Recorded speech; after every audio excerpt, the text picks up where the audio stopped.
बने फेरा बनाया मैनू ना फरीद खान ने गल सुनाई लाले यूसुफ खान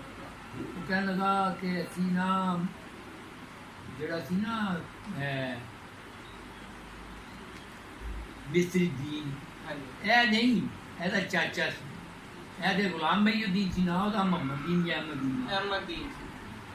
ਉਹਦੀ ਗੱਲ ਸੁਣ ਕਹਿੰਦਾ ਉਹਨੇ ਨਾ ਕਬੂਤਰ ਸੁਣੇ ਕਿ ਰਾਮਪੁਰੀ ਕਬੂਤਰ ਨਵਾਬ ਆਫ ਰਾਮਪੁਰ ਉੱਥੇ ਚਲਾ ਗਿਆ ਉਹਦੇ ਮਹੱਲ ਦੇ ਇਰਦ ਗਿਰਦ ਫਿਰਦਾ ਸੀ ਪਿਆ ਉਹਨਾਂ ਦੇ ਗਾਣਾ ਨੇ ਕਾਬੂ ਕਰ ਲਿਆ ਕਹਿੰਦਾ ਮੈਂ ਨਵਾਬ ਸਾਹਿਬ ਕੋ ਮਿਲਣਾ ਨਵਾਬ ਸਾਹਿਬ ਕੋ ਮਿਲਣਾ ना बढ़िया लड़की थी ना हम मैंने वो लै गए पहले उन्हें जाके इजाज़त चाहिए उन्होंने को तो ऐसा एक पंजाब को बंदा है तो वो कह रहा है कि हम मैंने नवाब को अंदर लै गए तो क्या कि मैं पंजाब कसूरों आया तो मैंने पंजाबी इतनी कबूतर कबूतरों के लिए आए हैं जो कबूतरों के लड़कों को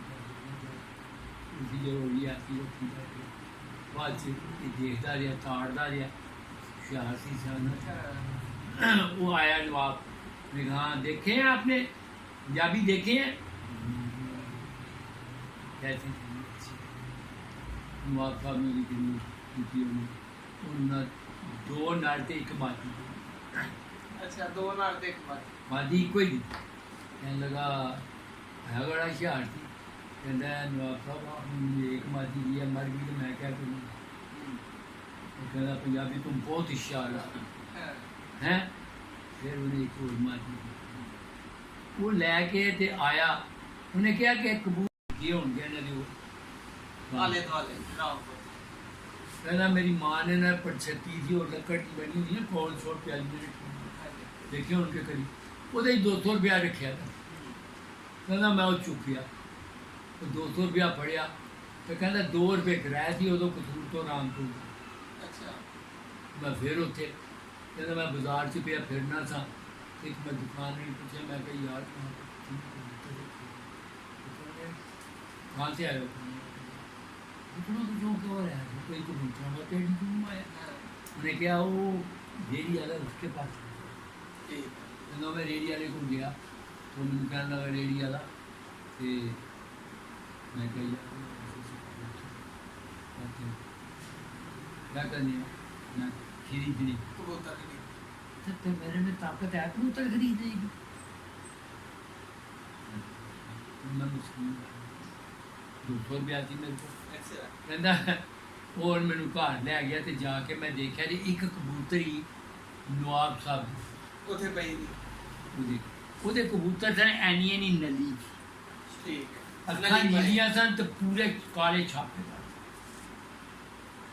ठीक ते नीलियां अखां प्रमोशन उंगलियां ते नहीं सन नली पर ऐथों तक नली पर ओ कहता मैं उनके मैं कही कहता ये मादी तुम खरीद सकते हो मादी 14 रुपये इसके दे दोगे 14 रुपये उन्हें 14 रुपये देते हैं कहना मैं लैके आ गया जाके दे एक दफ़ा 6-7 महीने में ऐलान होया वायसराय आ रहा वे पंजाब असैम्बली तो तमाम नवाबा कह के उत्थे आके मिलो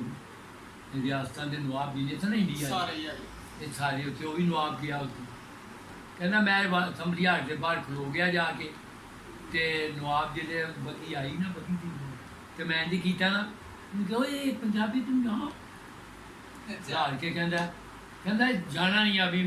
अद्धे पौने घंटे में कहता अद्धे पौने घंटे बाद आया मैं कसूर लै गया सेवा सुवा की नाल मैं जूता खवाया अंदर रस्से दिते लैके डोल करवाया तो कहना वो कबूतरी देखी उन्हें कहना ये कबूतरी कहाँ गई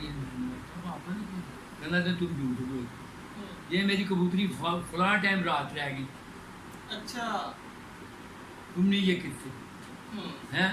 ये इनमें से नहीं है, ये मेरी रात रह गई बस।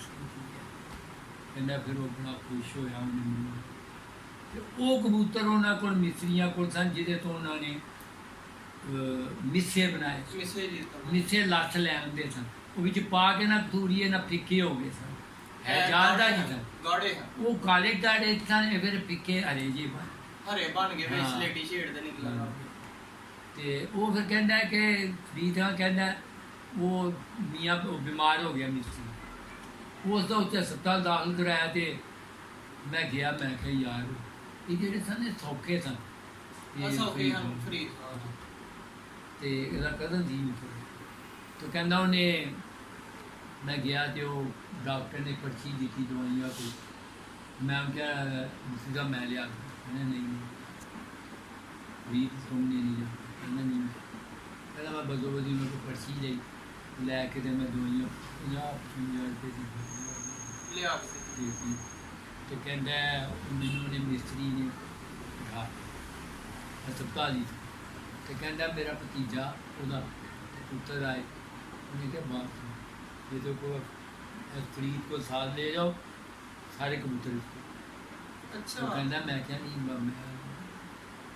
नहीं लेनी, मैं नहीं मैं तो अगर मैं बच गया तो मैं ले लूँगा, नहीं तो तुम मार दो। कहना बेचारा मर गया, फिर असी देखे सब।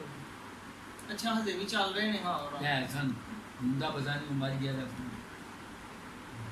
मैं नदी थी उधर काले काले हाँ वो नदी असरामपुरी हाँ वो नाम वो असराम वो असली है गाड़े नली परे छापे ये कबूतर कहते ने ईरानों ले आया था। अच्छा ईरानों ले आया ਇਹਦੇ ਚੋਂ ਹੀ ਰਾਮ ਬਣੇ ਨੇ ਉਹ ਜਿਹੜੇ ਸੰਪਾਂਕੇ ਸਨ। ਅੱਛਾ ਉਹ ਆਪ ਦੱਸਦਾ ਹੈ ਕਿ ਈਰਾਨੋਂ ਲਿਆਏ ਆ, ਹਾਂ ਕਹਿੰਦੇ ਨੇ ਈਰਾਨੋਂ ਲੋਕਾਂ ਕੋਲ। ਜਿਹੜਾ ਨਵਾਬ ਸ਼ੇਰ ਖਾਂ ਸੀ ਉਹ ਇਹਨਾਂ ਦਾ ਖਾਲੂ ਸੀ, ਯੂਸਫ ਖਾਨ ਦਾ ਫਰੀਦ ਖਾਨ, ਉਹਨਾਂ ਦੇ ਕਬੂਤਰ ਸਨ ਬਾਂਕੇ, ਉਹ ਤੇ ਕਿਸੇ ਨੂੰ ਦਿੰਦੇ ਨਹੀਂ ਸੀ, ਉਹਨੇ ਫਰੀਦ ਖਾਨ ਨੂੰ ਵੀ ਨਹੀਂ ਦਿੱਤੇ, ਯੂਸਫ ਖਾਨ ਨੂੰ ਦਿੱਤੇ ਸਨ। ਇਹ ਮੀਰਾ ਇਹਦਾ ਬਾਪ ਬਰਿਸਟਰ ਸੀ, ਬਰਿਸਟਰ आप भी ये आर्थर यूनिवर्सिटी का पढ़िया था, जिसे बेनती थोड़ी। अच्छा।